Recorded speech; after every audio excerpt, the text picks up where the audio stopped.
Have you ever gotten a malware or a virus that takes over your system and won't let you click or open anything? Some popular ones these days are the fake antivirus that tell you they found multiple infections and want you to buy their product for them to clean your system. That is malware, a piece of intrusive and unwanted program that affects your computer. Those are particularly persistent and hard to remove. Here are some simple steps that will help you remove such malware or viruses. It will work for the most common ones. The first step is to turn off your system. If the start and shut down way does not work, do a hard reset. Hold the power button on your computer until it shuts down. We now need to restart the system without letting the malware start. To do that, we need to boot into safe mode. To achieve this, we need to hit the F8 key found at the top of your keyboard just before Windows will try to boot. When the computer starts, its first step is to post. Do a power on self-test. The computer is looking for all the available hardware, the physical parts, in the computer that it can use. Usually during that time, we see some type of white writing on the black screen. After the computer posts, it looks on the hard drive for an operating system, in our case, Windows 7. We want to hit the F8 key at that time and hit it multiple times to make sure it registers. If you've succeeded, the screen will look like this. If you miss it, Windows will load and you will have to restart the system again.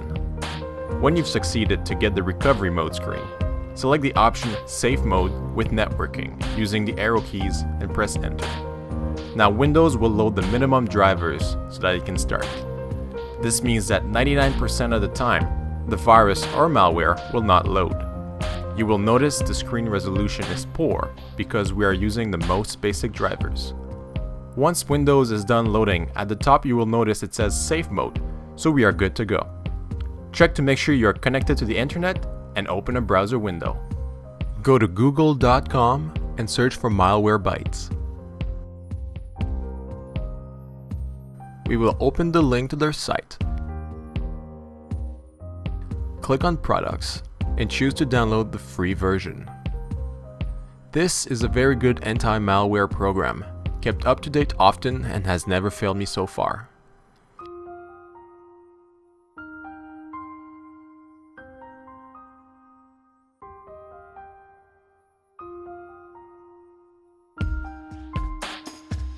Once the download is completed, open the file and follow up the on-screen instructions to install.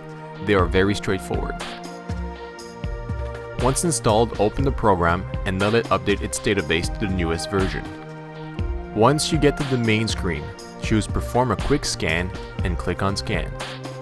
This scan could take a while depending on how powerful your computer is and how many files it has to scan. When it finds an infected item, it will appear next to Objects Detected. Once the scan is done, follow the on-screen instructions to remove the malware that was found. The button will be located here. This process should have eliminated the malware or virus, or at the very least, severely crippled it. We can now shut down the computer and restart it normally. We are now back into Windows and the malware hasn't loaded. Great! We now need to run an antivirus scan. You can use your own, or if you don't have one, I recommend using Microsoft Security Essentials. It is fairly powerful, kept updated, and best of all, it's free. If you want to download it, make sure to check which version of Windows you are running. If you are not sure, click Start, right-click Computer, and choose Properties. We can see which version we have next to System Type. Choose the correct version and download it. Once the download is done, follow the on-screen instructions to install it. Once installed, choose Quick Scan and Scan Now. Once the scan is over, it is a good idea to go back into Malwarebytes anti-malware and run a full scan just to be safe. You can go grab a bite at this point, it will take a while. Once this is all done and scans come back clean, congratulations, you've successfully cleaned your computer yourself. Just make sure you figure out how you got infected in the first place and try to avoid doing it again. If the malware or virus is still there, it might be a good idea to shut down your computer and bring it to a computer professional for professional cleaning. Malwarebytes has a paid version, which I find very good and useful, that protects your system in real time meaning you don't have to run scans to see if there are infected files on your system.